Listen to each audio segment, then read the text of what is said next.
So, let's take, for example, a typical course book. This is Unit 1. I'm not saying a Compass course book, but any course book by any publisher. They all have the same basic design. Any course book has this design, typically.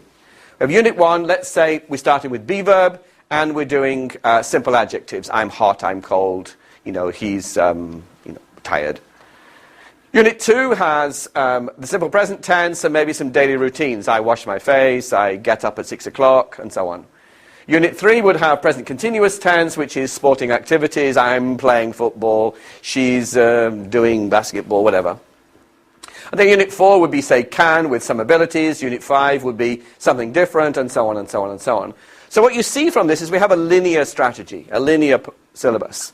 The constant focus here is new. New, new, new, new, new, new stuff. And the theory behind this is, because we've taught these adjectives and the be verb here, we don't need to recycle and meet them again. Why? Because they've learnt them. So now we can move on. We don't need to bring it back again. We don't need to teach it again. We don't need to bring these words back. Why? Because they've learnt them. Now we move on to Unit 2. That's the basic theory underlying this. Okay? So, what happens to things that we learn? Well, we know that we forget things over time unless they're recycled and memories are forgotten. So if I ask you, for example, what did you have for breakfast on Wednesday last week? Same thing as every day. Okay, all right, fine. What was the name of your third-year junior high school science teacher? Do you remember? Okay, all right. So we forget things. It's perfectly natural. Okay, here's another experiment. All of you here are learning a foreign language, maybe English or Korean, for example, yes? What are 3 new words you've learned this week? Your face is like, huh? Right? We forget. It's natural to forget. It's not that you're stupid. It's not that your students are stupid. It's normal, natural to forget. We have to remember that we forget. And this is often something that we don't have in our classes. In fact, our brains are designed to forget stuff, not to remember stuff. We forget an awful lot more than we ever remember. So if you think about this in terms of time and knowledge, what happens over time is that knowledge will go like this. There's a very strong finding in research that shows that we will lose, particularly knowledge which is in pieces, like a word, a piece of grammar, a name. These will disappear over time. They will, unless we meet them again. And this finding is very, very strong. It's one of the strongest findings in psychology. We've known about this for 150 years. But we don't often fight the forgetting curve.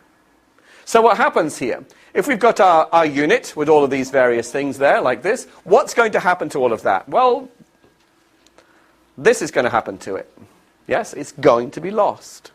It will be lost. So let me just go back a sec. So what happens at the end here? So let's say you've got a student here. It's the end of semester test. They go back and look at their course book. Okay, there's a test tomorrow. I need to go and have a look. Let me look at Unit 1. It's like, I don't remember this. Did I do this? I don't know that. I don't remember this. So how do they feel? Well, they say, well, I've got a great teacher. We had a great time. I learned everything that she said. It was fantastic. The course book's fun. It's interesting. It's a Compass book. It's fantastic. But I don't remember. So what's the problem? Must be me. I must be the idiot. I must be stupid. Because we met it and I don't remember, therefore I'm stupid. That's the natural outcome. With this design, we build in negative attitudes towards learning and negative self-impression, self-image.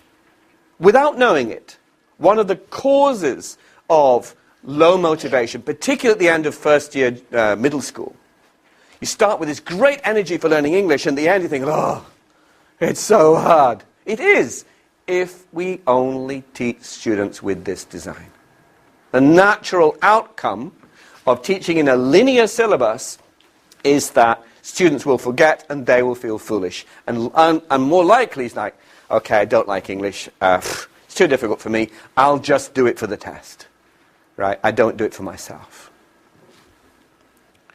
So, what's extensive reading? This is quite different. Now, I want to make a very clear point. Before, I was talking about the course books and the design of the course books. Please, please, please understand. I love course books. I think they are great, especially compass books, yes? They are really good. I have no problem with them. The problem I have is that they're not enough. You need the course book to teach stuff, but you need the depth of practice to deepen the knowledge you're meeting in the course books. You need two sides to the coin, not just one, which is more and more and more bricks. More bricks is fine, but we also need to make sure that that knowledge is deepened as well.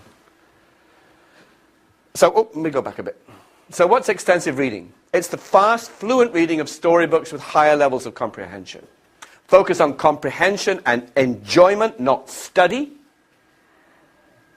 And the aim is to deepen already met language, not new stuff.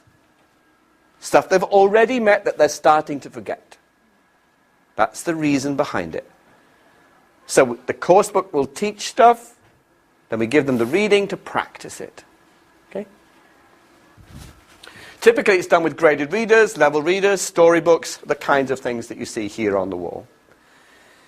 Extensive reading and intensive reading work together. They're not in competition. There's no competition here. One is not better, one is not worse. They work together. But the absence of extensive reading means that the wall is likely to fall down. Okay? And it's likely to develop negative attitudes, negative self-image of their ability to learn in English. So they work together. So what are graded readers? They're storybooks written for learners of English at various difficulty levels. And this works the same way as you would when you're teaching children. Level 1 books have very, very few words, only the simplest grammar. Maybe just the present tense. Okay? Maybe there's only 80 words in the whole book. Level 2 would have slightly harder vocabulary, slightly higher grammar. Level 3 increases the difficulty, and so on and so on. So it's kind of stepped learning. And they progress through the levels reading books that mirror what they've learnt in the course books. So we can see that they would start down, the system would be like this. Start on the left over here with maybe some phonics instruction, yes, so that they can actually read words, yes, and they can match the spelling with the sound. Then we'll work through books which have very easy grammar and very easy vocabulary. They master this, they get very good, their speed reading goes up, and then they get something more difficult. Their reading speed goes down because it's a bit more difficult. And then eventually they move up, until they get to the more difficult vocabulary, and so on. So it's a kind of step from here, phonics material, all the way through as we step up to more and more and more difficult texts. The aim here is to get to native texts, Dan Brown and your Harry Potter. That's where we end up. So in order to get there, we don't start here. Yeah? We don't start with native materials. We start with something which is slowly, gradually going to build their knowledge to be able to build up to read that material. So in a sense, you could think of this reading is actually temporary reading. We do that in order to get there eventually. Now, if you're teaching a child to learn in your first language, you don't start with Tolstoy. You don't start with Jane Eyre with a 5-year-old. Yes? You start with something very easy. Lots of pictures, very easy words. Yes? And it's exactly the same system applied for language learners. The big difference between the two is that first language materials are written for first language students. Yes? And they're not always the right materials to put in front of second language learners. The big difference is when you start learning in a first language, when you start reading in Korean, when you start reading in, say, English or French or whatever, you start at the age of 4 or 5. You already know several thousand words. The big difference with second language learners is they don't know the 1,000 words and they don't know the grammar. So some of those first language materials are great at the lowest level, but very quickly they get too difficult. So you have to be quite careful and make sure that that if you're going to be introducing some of the native materials in, that they are at the right kinds of levels for the students. So they work together, as I said. You've got the course book doing this, and you've got the extensive reading, the graded reading, consolidating, strengthening, deepening the knowledge. Features of extensive reading. Well, there are many, many different kinds of extensive reading, but typically, this is how it would work. All the students would read different books. So with an online system like this one, all the students can read something different. Yeah? Student will choose, rather than the teacher. Wide variety of materials, fiction, non-fiction, maybe not for young kids, but you've got maybe romance, action, dramas, thrillers, and so on. The texts are longer. We saw before the intensive texts tend to have very short text, 200-300 words. They tend to be much longer, sometimes several thousand words in the readers. Very few difficult words, yes? And the reason for that is if you have lots of difficult words, they're speed reading bumps. And it's going to slow them down. So students should find something that's easy. They should be reading at their fluent reading level. A lot of this reading will be done out of class. On the computer, at home, take a book, take it home, bring it back to the next class. It doesn't have to take much class time. The emphasis here is on the skill of reading. And you can make the comparison with your students about the difference between driving lessons, intensive reading, and driving on the road. Actually negotiating the language, learning where you need to be on the road, where do I need to be to turn right and left, no, watch out for the dog, yes, and so on and so on. The skill of driving you get by driving. You can learn how to drive, the mechanics of moving the car in lessons. It's the same with reading. You can learn how to read in a reading class, but then you need to practice this skill. It's exactly the same with piano lessons, playing a piece of music, creating a piece of music yourself. Baseball practice and actually playing the game. And this is something that students can easily get. Yes?